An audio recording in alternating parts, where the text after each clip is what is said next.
तो रुक जाइए। हाँ, जय हिंद दोस्तों। आप आर्मी भरते जाने वाले सारे नौजवानों को प्रहार एकेडमी की तरफ से ढेर सारी शुभकामनाएं। और मैं आशा करता हूं कि ये जो भर्ती है वो आपका लास्ट भर्ती होना चाहिए, सक्सेस के नज़रिए से भी देखा जाए तो।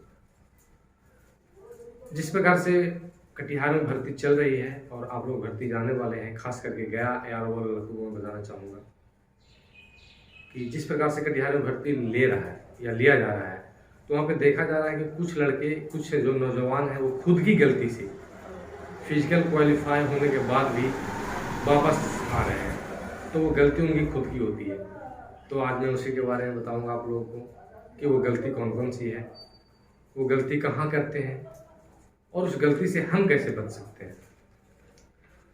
तो सबसे पहले यदि बात किया जाए तो हाइट। कुछ लड़के हैं जिनका हाइट है, जो पिछले साल एग्जाम में बैठे थे वो भी छट के आ रहे हैं, तो गलती खुद की उनकी है। वो गलती भले ठहरा रहे हैं आर्मी को, लेकिन गलती उनकी खुद की होती है। वो सही तरीके से खड़े नहीं होते हैं, अपने बॉडी को लूज रखते हैं, कंधे पे बैग रखे हुए रहते हैं, ये गलती है। जिनका भी हाइट 169 और 170 के आसपास में बिल्कुल एक्यूरेट हो, वो अपने बैग को हाथ में रखेंगे और मेन हाइट न पाते समय अपने बॉडी को टाइट रखेंगे। और जिनको रीहाइट में प्रॉब्लम होता है, वो दौड़ के बाद एनर्जी ड्रिंक या एनर्जी फूड का प्रयोग करेंगे, जिससे कि आपका बॉडी टाइट रहे और हाइट में आपको कोई शक ना हो। उसके बाद आते हैं तो कुछ लड़के चेस्ट में छठते हैं। जनरली जो आर्मी के लड़के तैयारी करते हैं, साल साल भर ग्राउंड में मेहनत करते हैं अपने शारीरिक मेहनत से, उनका शरीर थोड़ा सा नॉर्मल हो जाता है और उनका चेस्ट जनरली प्रॉब्लम होता है। तो वैसे नौजवानों से आग्रह करूंगा कि अपने चेस्ट को कम से कम 5 सेंटीमीटर फुलाने का कोशिश करेंगे। और उसके बाद यदि बात की जाए फिर से डॉक्यूमेंटेशन, कागजात जांच की प्रक्रिया, वहाँ पे लगभग 50 से 60% लड़के छट रहे हैं। कुछ लड़के एफिडेविट में छट रहे हैं, कुछ निवास प्रमाण पत्र में छट रहे हैं, कुछ मूल प्रमाण पत्र में छट रहे हैं, कुछ कैरेक्टर प्रमाण पत्र में। तो मैं वो बताता हूँ शुरुआत से। जो भी लड़के जीडी की भर्ती या ट्रेड्समैन की भर्ती देखने जा रहे हैं, वो अपनी 10वीं का मूल कागजात शुरू से, जैसे आपका पंजीकरण प्रमाण पत्र हो गया, आपका मार्कशीट हो गया, आपका मूल प्रमाण पत्र हो गया और आपका एसएलसी हो गया। एसएलसी बहुत महत्वपूर्ण चीज़। एसएलसी मतलब विद्यालय परित्याग पत्र। जैसे ही आप 10वीं पास करते हैं तो आपको 11वीं में नाम लिखवाने के लिए आपको 10वीं के स्कूल से एक टीसी दिया जाता है, ट्रांसफर सर्टिफिकेट, वो आपको लेके जाना अति आवश्यक है।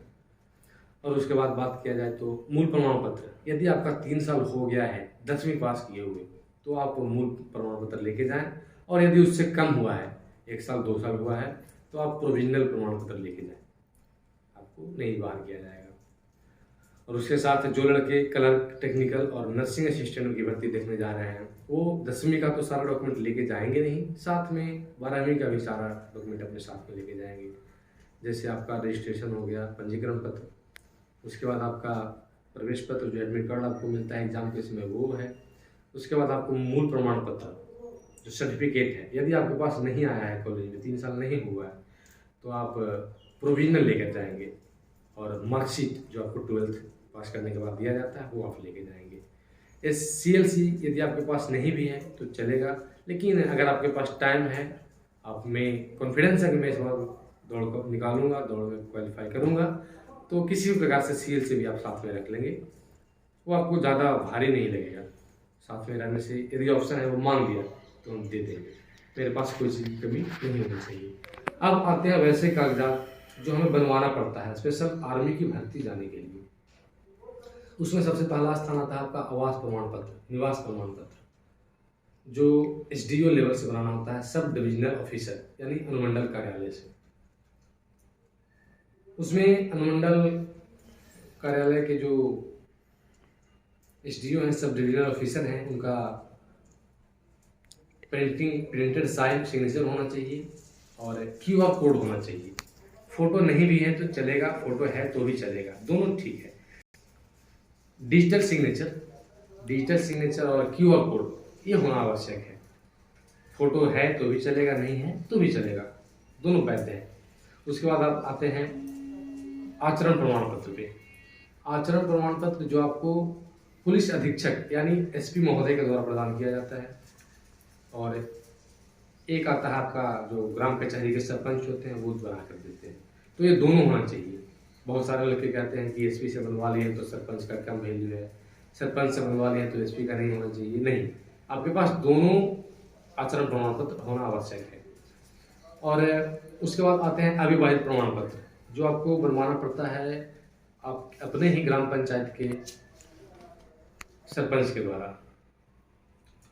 और उसके बाद यदि बात करें तो जाति प्रमाण पत्र, आप किसी भी जाति से बिलोंग करते हैं, जनरल हैं, SC हैं, ST हैं, OBC है, ये कैटेगरी हो गया, ये मायने नहीं रखता है आप किस जाति के हैं। भूमिहार हैं, जादव हैं, ब्राह्मण हैं, राजपूत हैं, कुर्मी हैं, पासी हैं, धोबी हैं, नाई हैं, कोई भी कास्ट के आप हों, आपको जाति प्रमाण पत्र बनाना होगा।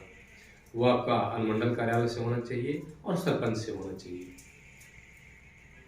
और जो भी सरपंच से हम डॉक्यूमेंट बनवाएंगे, जैसे अविवाहित हो गया, आचरण हो गया, जाति प्रमाण पत्र हो गया, ये सब पे हम ध्यान रखेंगे कि तीनों अलग अलग लेटर पैड पे होना चाहिए, तीनों में सीरियल नंबर होना चाहिए, और तीनों पे जो है हमारा पासपोर्ट साइज फोटो है वो होना चाहिए, और फोटो के ऊपर से सिग्नेचर और हमारे सरपंच का होना चाहिए।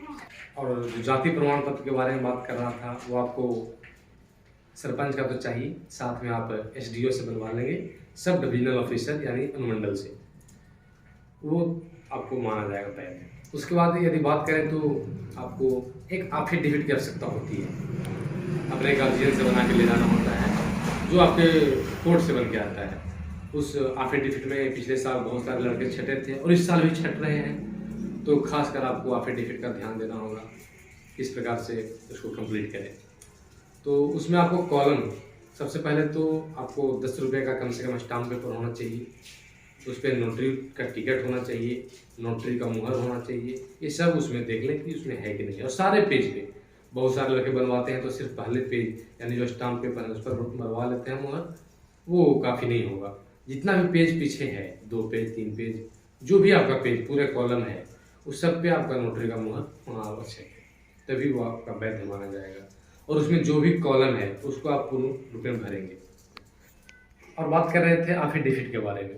यदि एफिडेविट भरने में आपको कोई शंका हो रही है कहाँ पे क्या भराना चाहिए, तो आप लोगों को बता दूं कि मैं प्रहार करियर अकेडमी की तरफ से बोल रहा हूँ। और यदि आपको कोई भी कागजात के बारे में जानकारी चाहिए, कहाँ पे क्या भराएगा, तो आप निःशुल्क होकर प्रहार करियर अकेडमी के नंबर 8210865080 पे निश्चिंत होकर कॉल करेंगे, आपको पूरी जानकारी दी जाएगी। और साथ में मैं यही कहना चाहूँगा कि ये जो भर्ती आप देखने जा रहे हैं, इस साल की भर्ती, वो आपका लास्ट भर्ती होना चाहिए। इसके बाद आप भर्ती ना जाएं, क्योंकि इसी भर्ती में आपको सफलता प्राप्त करना है। और मैं इसी के साथ कहना चाहूँगा, इस बार आखिरी प्रहार आर्मी की भर्ती के लिए।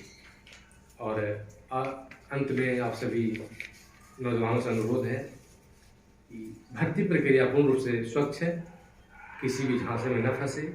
आपका जो मेहनत है, साल भर जो आपने ग्राउंड में मेहनत किया है, 2 महीने यदि आप क्लास में मेहनत करते हैं, तो जिस कारनामा को आपने शुरू किया है, खत्म इसी 2 महीने में होगा। जय हिंद।